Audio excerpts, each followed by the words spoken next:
அல்லாஹ்வின் பெயரால். இதுதான் சரியான மொழிபெயர்ப்பதுக்கு. யார்கிட்ட வேணா எங்க வேணாலும் நம்ம சொல்லலாம், கேட்டு பாருங்க, மறுக்க முடியாது. கேட்டா சொல்லுவாங்க, தமிழ் வார்த்தையை போடுறதுக்காக நாங்க அப்படி செஞ்சுக்கிட்டோம் போட்டுக்கிட்டோமாங்க. முறையில் சரியான மொழிபெயர்ப்பு வேணுமா இல்லையாங்க? இதான் மொழிபெயர்ப்பில் உள்ள பிரச்சனை. அடுத்து பாருங்க, அல்லதீன யுமினூன பில் கைபி வ யுகீமூன ஸலாத வ மிம்மா ரஸக்னாஹும் யுன்ஃபிகூன் வல்லதீன யுமினூன பிமா உன்ஸில இலைக வ மா உன்ஸில மின் கப்லிக வ பில் ஆகிரத்தி ஹும் யூகினூன். இரண்டு வசனங்கள் ஓதி காண்பிச்சேன். இந்த வசனங்களுக்கு மொழிபெயர்ப்பு என்ன கொடுக்கப்பட்டிருக்கிறது என்பதை உங்களுடைய அந்த தமிழாக்கத்தில் பாருங்க. அவர்கள் மறைவானவற்றை நம்புவார்கள் இருக்கா? மறைவானவற்றை நம்புவார்கள், தொழுகையை நிலைநிறுத்துவார்கள், அவர்களுக்கு நாம் அளித்தவற்றிலிருந்து செலவும் செய்வார்கள், அல்லது இன்னும் நாம் அவர்கள் அளித்தவற்றிலிருந்து செலவு செய்வார்கள். இந்த மாதிரி மொழிபெயர்ப்பு இருக்கும். ஒரு மூமினை பொறுத்தவரையில் நல்லா தெரிஞ்சுக்கிறணும், மூமினை பொறுத்தவரையில் அட் பிரசன்ட் அந்த நேரத்தில் செயல்பட்டு கொண்டிருப்பவனா அல்லது எதிர்காலத்தில் செய்யக்கூடியவனா? செயல்பட்டு கொண்டிருக்கக்கூடியவன். அப்ப எப்படி இருக்கணும் இந்த இடத்துல? அவர்கள் மறைவானவற்றை நம்புகிறார்கள். எப்படிங்க இருக்கணும்? மறைவானவற்றை நம்புகிறார்கள். இன்னும் ரொம்ப தெளிவான இலக்கணத்தில் சொல்றாரு, மறைவானவற்றை நம்புகின்றார்கள். எப்படி நம்புகின்றார்கள்? அது ஏன் நமக்கு போடணுங்கிற காரணம் சொல்றேன். நம்புகின்றார்கள் சொன்னா இப்ப நம்பிக்கிட்டு இருக்கிறாங்க, எதிர்காலத்தில் நம்புவாங்கன்னு அர்த்தம். நம்புகிறார்கள் சொன்னா இப்ப நம்பிக்கிட்டு இருக்கிறாங்க, எதிர்காலத்தில் இருப்பாங்களான்னு சொல்லி சொல்ல முடியாது. ஏன்னா அல்லாஹ்வுடைய கையில் இருக்கு. ரசூலுல்லாஹி ஸல்லல்லாஹு அலைஹி வஸல்லம் சொல்றாங்க இல்லையா, ஒரு மூமினுடைய கல்பு, இதயம் அல்லாஹ்வுடைய இரண்டு விரல்களுக்கு மத்தியில இருக்கிறது. அல்லாஹ் நாடினவர் என்ன செய்யற, அதை வந்து திருப்புவான். அதுக்கு தான் நம்ம என்ன சொல்றோம், துஆ செய்றோம், அல்லாஹும்ம ஸப்பித் குலூபனா இலா தீனிக வ தஆதிக. துஆ நம்ம அடிக்கடி செஞ்சுக்கிறோம். உள்ளங்களை பிரட்டக்கூடியவனே, யா ஸப்பித்தல் குலூப், உள்ளங்களை பிரட்டக்கூடியவனே, எங்களுடைய இரட்சகனே, எங்கள் உள்ளங்களை என்ன செய்வாயாக, உன்னுடைய மார்க்கத்தின் பக்கமும் உனக்கு கட்டுப்படும் பக்கம் திருப்புவாயாக. சரியா? அப்ப இங்க என்னன்னு சொன்னா உங்களுக்கு, ஒருவன் நபி ஸல்லல்லாஹு அலைஹி வஸல்லம் சொல்கிறார்கள், ஒருவன் காலையில மூமினாக இருப்பான், மாலையில காஃபிரா ஆயிருவான். ஒருவன் மாலையில காஃபிரா இருப்பான், மறுநாள் காலையில மூமினா மாறிடுவான். இது அல்லாஹ்வுடைய கையில இருக்கு, நம்ம கையில இல்லை. அப்ப ஒரு மூமின்னு சொன்னா அந்த நேரத்தில் செய்யக்கூடியவனா அல்ல எதிர்காலத்தில் செய்வான்னு சொல்லி எதிர்பார்க்கப்படக்கூடியவனா அந்த நேரத்தில் செய்யணும். இப்ப மொழிபெயர்ப்பு என்ன கொடுத்திருக்காங்க, எல்லாரும் படிச்சு பாருங்க. நம்புவார்கள், தொழுவார்கள், செலவு செய்வார்கள், எல்லாம் வார்கள் தான். ஃபியூச்சர்ல செய்வாங்க செய்வாங்க செய்வாங்கன்னு இருக்குது. நாம பேசும்போது நம்ம சொன்னா மொழிபெயர்ப்புல குளறுபடின்னு சொல்லி, இதான் குளறுபடி. குர்ஆனுடைய மொழிபெயர்ப்பா இருக்கட்டும், ஹதீஸுடைய மொழிபெயர்ப்பா இருக்கட்டும், இது தீன்.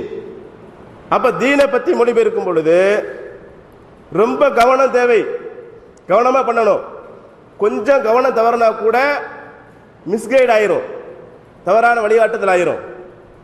இதுல கேட்கலாம், நம்ம வந்து என்னங்க பிரச்சனை இருக்கு, நம்புவார்கள் சொன்னா என்ன, நம்புகிறார்கள் சொன்னா என்ன? ஏன்னா ஒரு அறிஞர்கிட்ட, இங்க யாருடைய பேரையும் குறிப்பிடக்கூடாது, குறிப்பிட மாட்டோம், ஒரு அறிஞர்கிட்ட, அரபு நன்றாக தெரிந்தவர்கிட்ட மொழிபெயர்ப்பை பத்தி பேசிக்கிட்டு இருக்கும் போது இந்த விஷயத்தை எடுத்து வச்சு அவர் சொன்ன வார்த்தை என்ன தெரியுமா, இதெல்லாம் ஒரு பெரிய விஷயம் இல்லைங்க, நம்புவார்கள் சொன்னா அது வந்து நம்ம தமிழ் நடைமுறையில் சொல்றது தான், அதெல்லாம் எடுத்துக்கிறாதீங்க, நடைமுறையில் வேலை செய்யாதுங்க. எழுத்தை கொடுத்துட்டோம்னு சொன்னா எழுத்து தான் வேலை செய்யும், சரியா கொடுக்கணும். அப்ப என்ன அர்த்தம் அதுக்கு? ஸ்லைடிங் பாருங்க. அவர்கள் மறைவானவற்றை நம்புகிறார்கள், தொழுகையும் நிலைநிறுத்துகிறார்கள். இந்த வாருக்குல வாக்குத்தான் யும்னு போட்டிருக்கோம். அவர்களுக்கு நாம் அளித்தவற்றிலிருந்து நல்வழியில் செலவும் செய்கிறார்கள். அடுத்த வசனம் பாருங்க, வல்லதீன யுமினூன பிமா உன்ஸில இலைக வ மா உன்ஸில மின் கப்லிக வ பில் ஆகிரத்தி ஹும் யூகினூன். இதுக்கு மொழிபெயர்க்கும் போது கூட சில பிரச்சனைகள், சில மொழிபெயர்ப்புல கவனிச்சு பாருங்க, தெரியும். சமீபத்தில் வந்த மொழிபெயர்ப்புல நிறைய பிரச்சனை இருக்கும். உமக்கு அருளப்பட்டதையும், அதாவது வேதத்தையும், உமக்கு முன்னர் அருளப்பட்டவற்றையும் அதாவது வேதங்களையும் அவர்கள் நம்புகிறார்கள், மறுமையையும் உறுதியாக நம்புகிறார்கள். இங்க என்ன கேள்வி வரும்? உமக்கு அருளப்பட்டதையும் உமக்கு முன்னர் அருளப்பட்டவற்றையும் பன்மையா கொடுத்திருக்கிறோம். என்ன காரணம்? நபி ஸல்லல்லாஹு அலைஹி வஸல்லம் கொடுக்கப்பட்டது ஒரு வேதம், நபி ஸல்லல்லாஹு அலைஹி வஸல்லம் முன்னால கொடுக்கப்பட்டது பல வேதங்கள், இதை சமீபத்தில் ஒரு மொழிபெயர்ப்பு செஞ்சிருக்காங்க தெரியுமா? உமக்கு அருளப்பட்டதையும் உமக்கு முன்னர் அருளப்பட்டதையும் அவர்கள் நம்புவார்கள். இதுல என்ன பிரச்சனை இருக்குங்க? ஒரு பெரிய மேட்டர் இல்லையே, ஒரு சின்ன கிராமர் மிஸ்டேக்னு சொல்லுவாங்க. கொள்கை பிரச்சனைங்க. ரசூலுல்லாஹ்க்கு முதல்ல ஒரு வேதம் வந்துச்சா? ஒரு வேதம் கொடுக்கப்பட்டிருக்குதா? என்ன சொல்லுவாங்க கேட்டா, இந்த மா வச்சு மொழிபெயர்த்துறாங்க. பிமா உன்சில இலைக்க வமா உன்சில மின் கபிலிக்க, ரெண்டு இடத்துல மா தானே பயன்படுத்தப்பட்டிருக்கு, அது ஒரே மாதிரி இருக்குல்ல, அது ஒருமையா பயன்படுத்தி இருப்பாங்க. மாங்கிறது மௌசூல் இந்த இடத்துல சொல்லுவாங்க அரபுல, அது ஒரு இலக்கணம். இந்த மா ஒருமைக்கும் பன்மைக்கும் ஒரே மாதிரி தான் பயன்படுத்தப்படும். அப்ப என்ன பண்ணிருக்கணும்? இந்த இடத்துல கொடுக்கும்போது சரியான முறையில் கொடுத்திருக்கணும். இப்ப அடுத்து ஒரு கேள்வி இங்க என்ன கேட்பாங்கன்னு சொன்னா, நம்ம மொழிபெயர்ப்புல கொடுத்திருக்கும் போது உறுதியாக நம்புவார்கள் சொல்லிருக்கீங்களா, அந்த உறுதியாக அரபுல இருக்குதா? நீங்க எல்லாம் சொன்னீங்க இல்லைங்க, யூகின் தானே இருக்குது, உறுதியாக ஏன் போட்டிருக்கிறீங்க கேள்வி வருமா இல்லையா? யூகின் சொன்னாலே யக்கீன் அர்த்தம். யக்கீன் என்னது? உறுதி.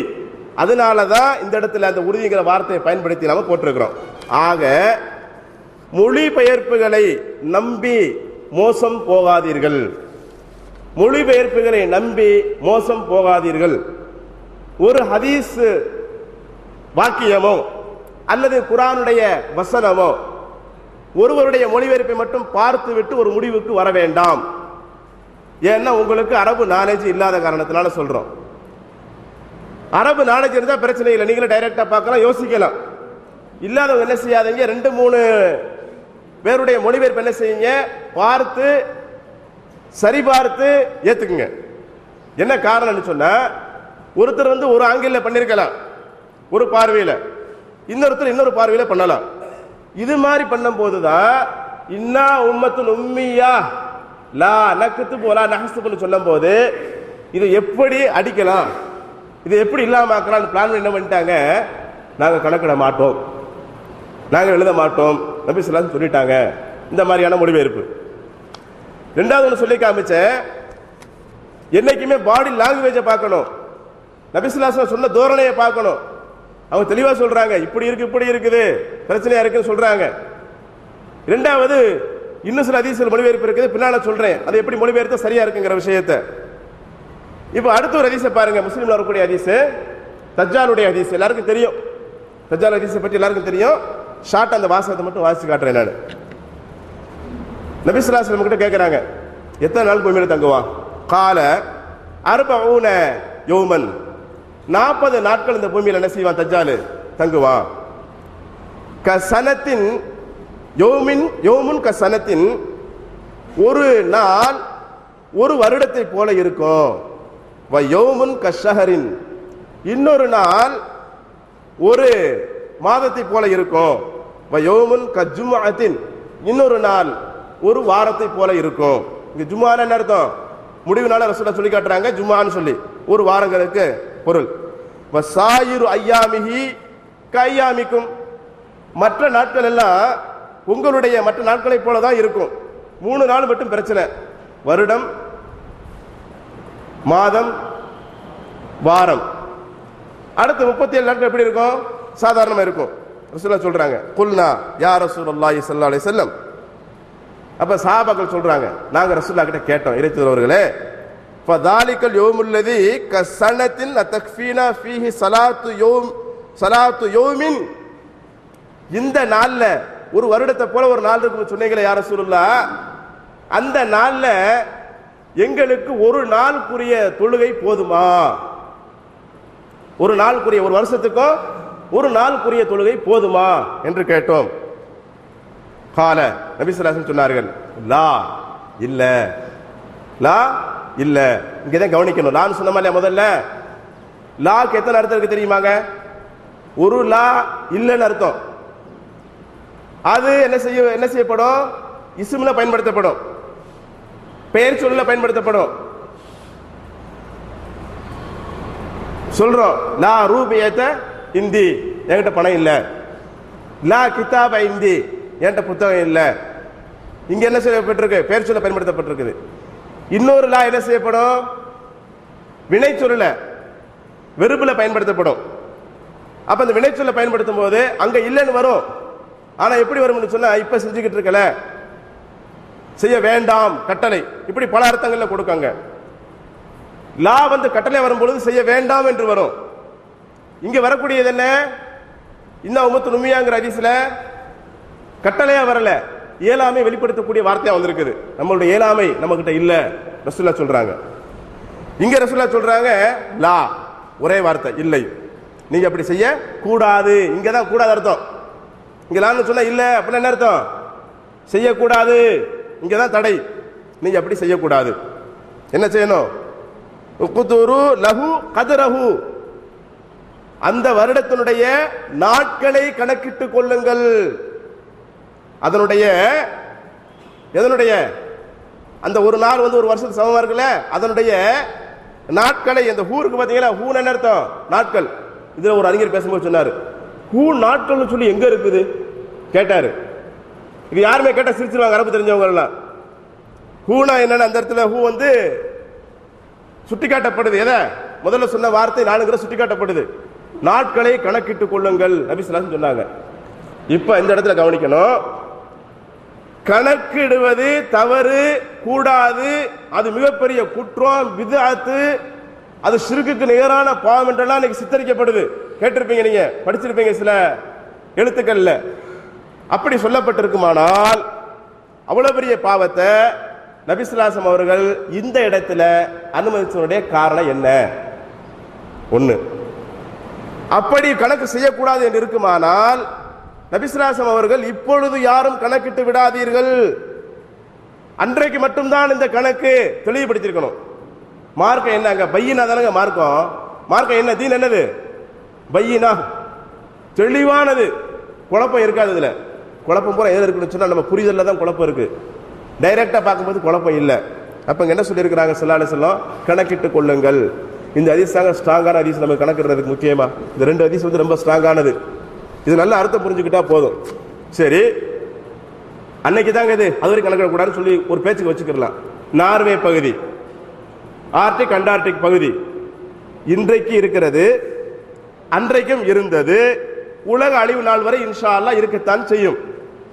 அந்த பகுதியில் சிலர் சொல்லுவாங்க அது கியாமத்தில் வரும்போது பார்த்துக்கலாம் கணக்கை பத்தி, இப்ப பார்க்க வேணாம்.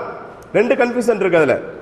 ஒன்னு என்ன, இன்றைக்கு இருக்கக்கூடிய நார்வே பகுதிகளில் கணக்கிடாமல் நம்மளால தொழுவ முடியுமா, நோன்பு வைக்க முடியுமா?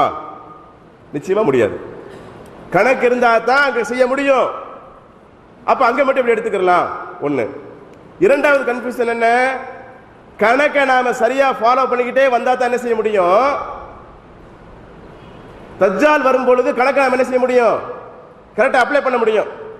கணக்கே பார்க்கணும்னு வச்சுக்கோங்களேன், திடீர்னு வந்துடுறான் தஜ்ஜால் வந்துடுறான். எந்த கணக்கை பார்க்கறது? எப்படி கணக்கு பண்ணிக்கிறது? இல்ல அப்போ வந்து 2 குரூப் 3 குரூப்பா எங்களுக்கு இந்த நாள் அடுத்த நாள் வச்சுக்கிறதா? பிரச்சனை இருக்கா இல்லையா? அதனால தெளிவா தெரியக்கூடிய விஷயம் என்ன, நபி ஸல்லல்லாஹு அலைஹி வஸல்லம் அவர்கள் ஒரு வருடம் நோன்பு வரும், முக்கியமான விஷயம். வருஷத்துல என்ன செய்யறோம்? தொழுகையை பத்தி மட்டும் கேட்டாங்க. அந்த வருஷத்துல நோன்பு வரும், வரத்தானே செய்யும். நோன்பு விட முடியுமா? 30 நோன்பு ஒரு வருஷம், ஒரு மாசத்துக்கு நோன்பு அப்படியே விட்டுட்டு ஏமாற முடியுமா? நாம முடியாது. இப்படி பல பிரச்சனைகள் இருக்குது.